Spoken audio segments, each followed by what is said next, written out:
And welcome viewers, looking at a sunspot-free solar disk in 171 angstroms. There is a small active region rising right over here. And thanks to all our new viewers and everybody who views the premieres live. Cheers! Are you ready for Thanksgiving? Lots of stuff to cover today, including a deadly quake in Albania. First, we're going to look at the sun a little bit more. Small active region rising there is not a sunspot, more like a cycle 24 plage. Here's a 193 angstroms view. And we're looking at about 9.5 hours here on November 26th. Some massive snowfall forecasted for the U.S. also. We'll get into it during the value-added services portion of the video. Now, what are we looking at here, you ask? Well, let me tell you. That's the sun. That's what the sun looks like from the North Pole, if you're looking down into the sun's North Pole. Now, regular viewers are probably aware that there is a persistent coronal hole at both of the sun's poles, which grow larger around solar minimum. The ESA's Proba 2 mission repeatedly flew over the North Pole of the sun to create these composite images. This is half of a Carrington rotation, so it's about 2 weeks of the North Pole coronal hole from the polar view. We'll leave links to this GIF animation as well as to this article, which we did talk about yesterday on Live Science, this one coming in late last year, December 4th, 2018. I don't know if you were aware this is the way the sun looks from the north.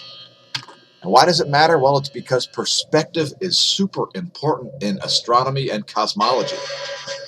Perspective completely changes the way things look. Again, there's a constant coronal hole wind stream coming out of this coronal hole all the time, which means there's a beam of protons being emitted from the sun, as well as a beam of electrons. The real question is, are they going both ways? Or are those protons only exiting the sun? We need more data on it, which is why we like the Proba 2 mission. Anyway, if you want to read more about it, we found the article about it on Proba 2's own website. Check that out. It's kind of important, folks. What's going on with the sun's Z field is kind of important. So read up on it if you haven't already. Again, links below the video in the description, or the more info or see more or whatever they've changed the name of it to today. X-ray flux is totally flatlined. Haven't seen a B-class flare since October 1st, despite seeing some sunspots since then. Real-time solar wind is showing us a phi angle of 194, pretty close to a coronal hole magnetic connection phi angle, and there is a coronal hole rotating out of the Earth-facing region just south of the equator. Solar wind density, 3.05 protons per cubic centimeter, and we've been ramping down over the past 12 hours here. Solar wind speed down to 386 as solar minimum conditions persist. Magnetosphere is looking weak. And here's 4 hours of it on the Geospace Magnetosphere movies. We're looking at the magnetohydrodynamic pressure here.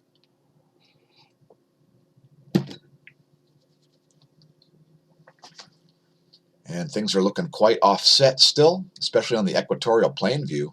Shifted toward the dawn side and the magnetotail. Very low magnetohydrodynamic pressure. Looking at the global geospace magnetic perturbations a little closer to home, we see the main perturbations are over the Canadian North Pole, at least for most of this time. And we see Continued evidence of the South Pole migrating into the southern Indian Ocean. Let's let that play through from where it refreshed and move on, as there's plenty of stuff to cover.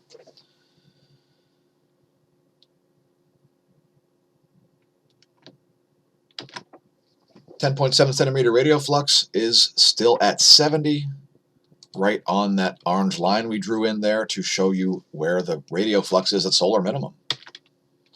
Magnetometer is looking smoother as forecasted, as we're solidly in the South Pole oriented portion of the current sheet, shown here in red.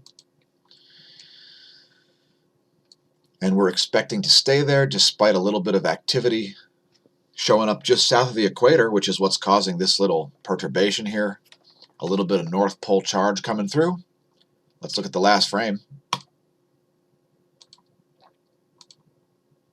And there's the last frame.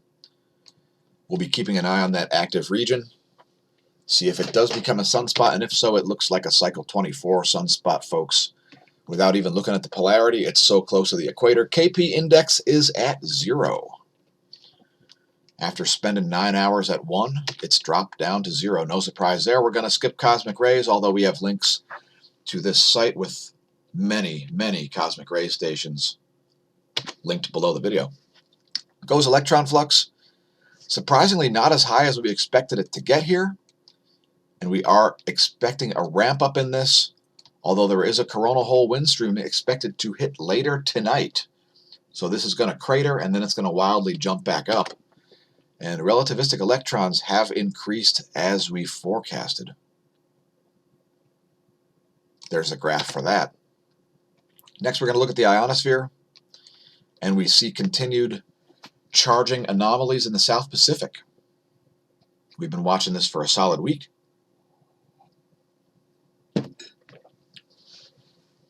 Please leave a comment if you view our videos to access this data so you don't have to do it yourself. Anyway, that's the location of the main anomalies that I'm seeing, folks.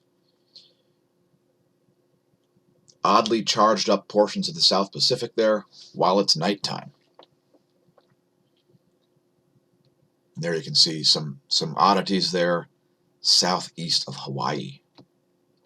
Let's look at the last frame. And the last frame today is at 9:30 UT.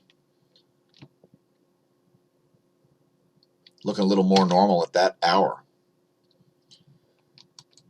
6 dead at least as buildings crumble in Albania.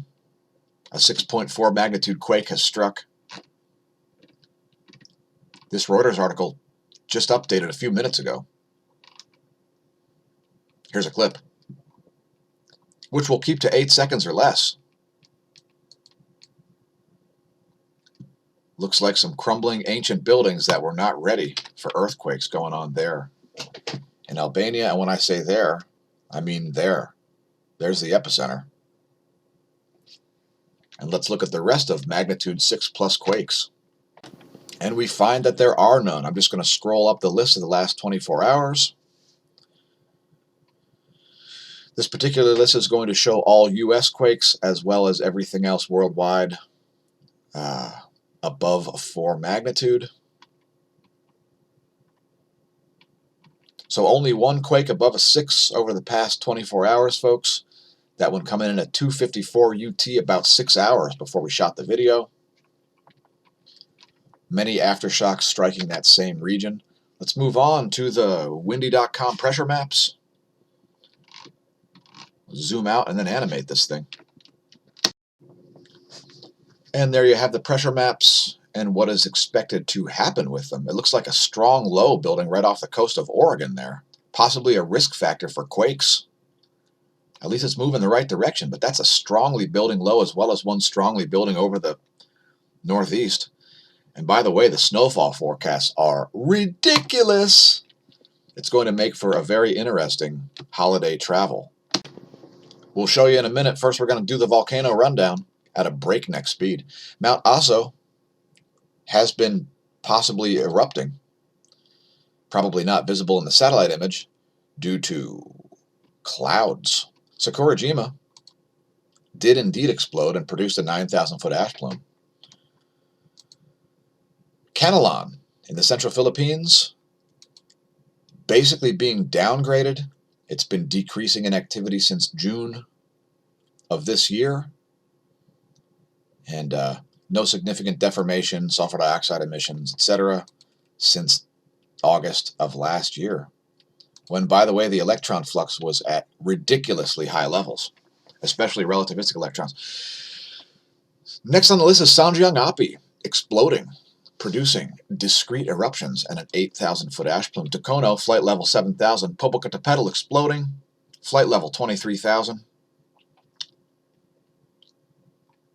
Sangay down in Ecuador, possibly emitting. Revenador, possibly emitting. Sabancaya exploding, flight level 23,000 there. And Nevados de Chilean exploding. Please don't pole vault Nevados de Chilean's caldera, as it is producing a 13,000-foot plume of volcanic ash. Here's where stuff is in the solar system. Welcome to the new moon. By the way, if you're a lunatic, I'm not a lunatic, but I prefer the new moon. And if you want to know why, I guess you'll have to become a patron at patreon.com/smAsho. Let's talk about anticyclones. Now, there's been a lot of reports going on about how Jupiter's red spot is going to vanish, yada, yada, yada. When I was very young, I learned that Jupiter's red spot is a giant storm. Well, it's not really a storm in terms of what you would call a storm on Earth, as it is a high pressure. Storms on Earth are low pressure systems. This is an anticyclone. And while anticyclones are associated with high winds, they're not what we would call a storm in terms of Earth, as low pressure systems are the things that bring rain. And we're not going to get into a whole atmospheric physics lesson here, but we did leave links to this article about, this is on phys.org, about how it doesn't appear to be vanishing. As scientists have a tendency to take a few measurements of something and then extrapolate that over the next 50 million years and say, look, if it keeps up this behavior, it'll do this. Here's another article, by the way, from Earth Sky. It's earthsky.org, about the Great Red Spot. If you want to learn more about it, it is an anticyclone, not a low pressure system.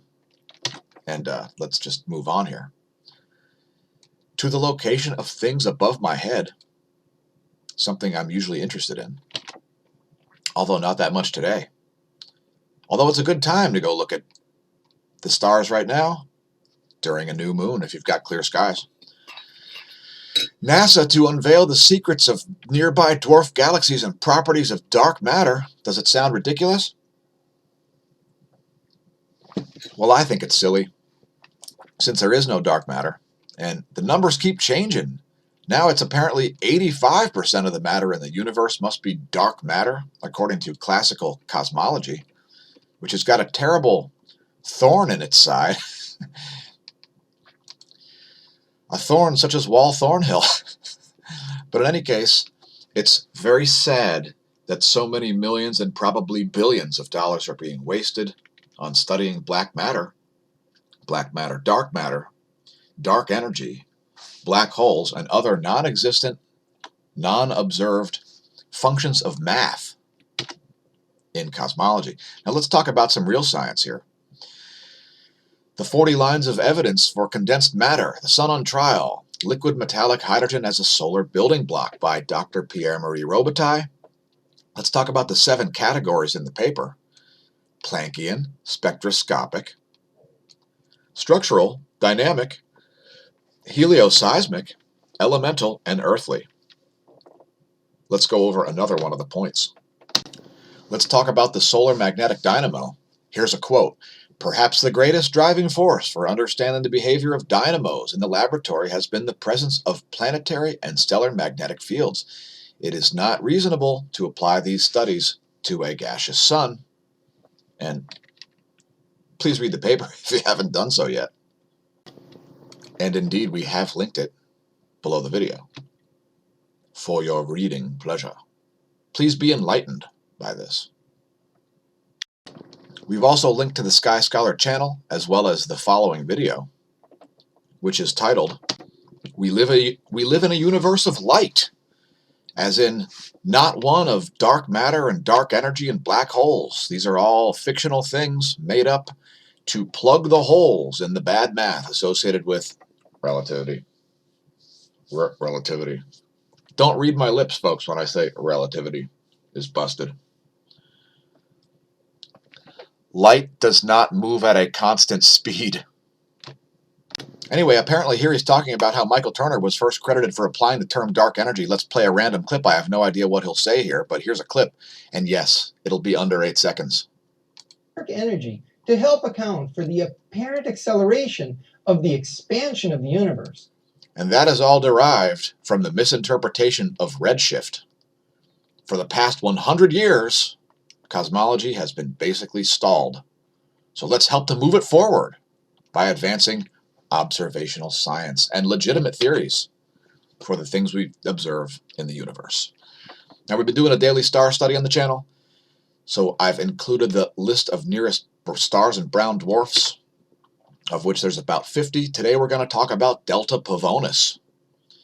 Now, this is similar to the Sun type star here. It's located at just under 20 light years. And this is visible only in the southern hemisphere, located in the constellation Pavo. Here's where it is on this particular image, which we've also linked below the video. Delta Pavonis is a yellow-orange main sequence dwarf star. It's got a high metallicity, which causes people to mistakenly think that it's going to go into a red giant stage or something like that, because it's going to have used up all its hydrogen fuel and its fictional internal dynamo, yada, yada, yada. Anyway, we've left links to that as well. And also to this page talking about the entire system. Here's an image of Delta Pavonis under my cursor here. So if you want to read about the system. And it is involved in the search for extraterrestrial life, by the way, folks. It's another system considered, because of the star's slow rotation and tendency to not be all that variable in terms of its magnetic field fluctuations, perhaps a good candidate for extraterrestrial life. And let's move back to a little closer to home, lightningmaps.org. There's where the lightning is showing up. Next time you hear thunder, check it out, lightningmaps.org. Solar minimum madness. Is Thanksgiving's winter wonderland a preview of bitterly cold winter to come?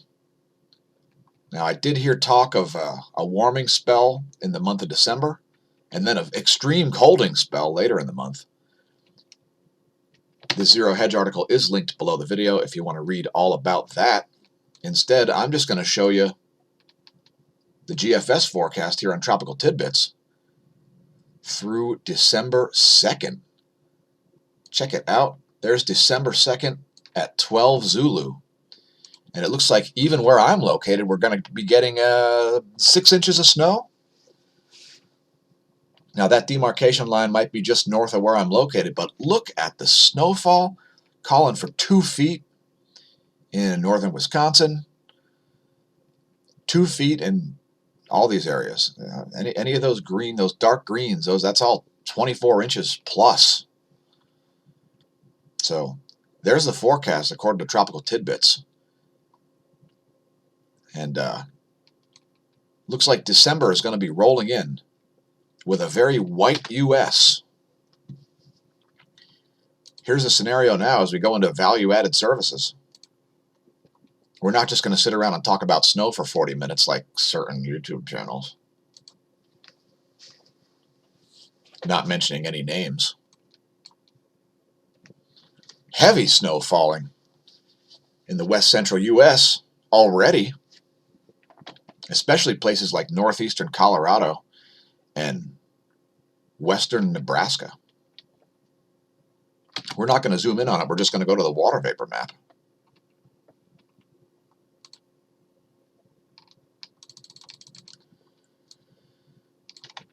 And there's the water vapor scenario. We do have a major convergence zone over New Mexico. Let's take a closer look. And look at all the parallel lines in there, folks. Man, oh man, if you're flying a plane across that, you will be experiencing some turbulence. Look at this stagnation point right here. Very interesting. Notice the way a lot of these lines are perpendicular to the flow of water through the atmosphere. An indication that Hall currents run the weather. If you don't know what Hall currents are, just do a web search for Birkeland currents. Hall currents are the perpendicular currents to the flow of electricity. Here are the jet streams in the eastern world, courtesy Null School. And we see a very, very odd zone here over northern Asia. Some extremely cold air being injected down, as well as some jet stream flows in the wrong direction. Here's the western world.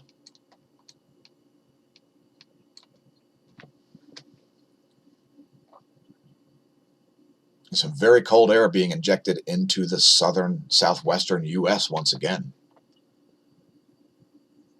as well as a massive acceleration of the jet stream right over the area we were just looking at.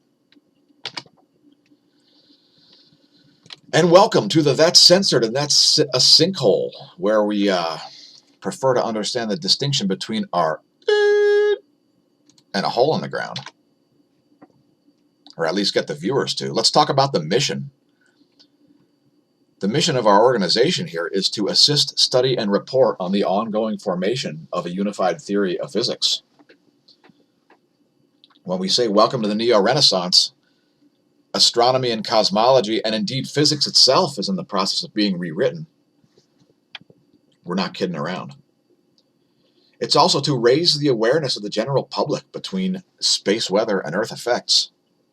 And maybe one of these centuries we'll even get to 1,500 subscribers on YouTube, but I doubt it. Also to connect and consult with media organizations to multiply our reach, which is why we're at places like BitChute and Minds.com and Twitter and Gab and all over all the social media, including even Facebook, where we wade through some of the worst software on the entire internet.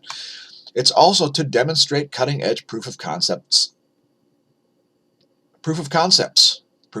solutions to problems, to publish scientific papers in a multidisciplinary manner, to assist mankind by advancing the study of predictive phenomena in order to optimize value and reduce risk and liability and save lives and resources no matter what the adversity is. And lastly, to not be ossified in our beliefs, because if you're ossified in your beliefs, you're not doing science, folks. If you're that stuck in your own theories about the way things work, in light of new information disproving your theories, you need to shift gears. Otherwise, you will die. Evolve or die, folks. Anyway, those who are ossified in your beliefs, we're going to treat you with love, respect, and inclusion to the scientific discussion, hoping that you may see the light through all of the dark matter and dark energy and other nonsense. If you appreciate our mission, please become a patron, as we need a lot more funding to fuel the growth of our channel, organization, etc. There's a lot of stuff going on behind the scenes that you may not be aware of. And if you become a patron, maybe we'll even tell you about it. Patreon.com/smAsho, the real source of funding for this channel. Thanks again for tuning in, Smash team, especially those who visited the premiere. And thanks also those who viewed at a later time. Please leave a comment. Please press like and subscribe. Perhaps even share on your social media.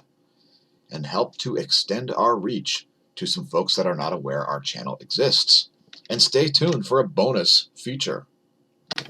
And it's the local yellow dwarf at 304 angstroms. We see major filamentary activity in the southeast. Let's look at the north first. Here's the northern half.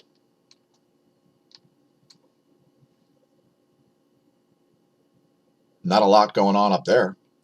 And here's the southern half, and there is quite a lot going on down there. Check out the filaments. That's about 9.5 hours of the local yellow dwarf, folks. Thanks for tuning in. Remember to stare at the sun. Use the proper instruments. When you're doing so, don't drink. And if you drink, don't drive. Have a safe travel weekend, especially if you're traveling through snow. Know what the weather's going to be, folks. Leave comments about if you're going to have anything weird in your Thanksgiving. If you're having turkey and mashed potatoes and corn, you don't need to comment. But if you're going to have a taco salad instead, let us know. And patrons, get ready for the recipe for creamed cabbage. It's going to be patrons only. Anyway, we are out. Again, welcome to the Neo-Renaissance. And since it'll never be now again, may that solar wind be at your back and that atherosclerosis absent from your veins. Exit stage trap door.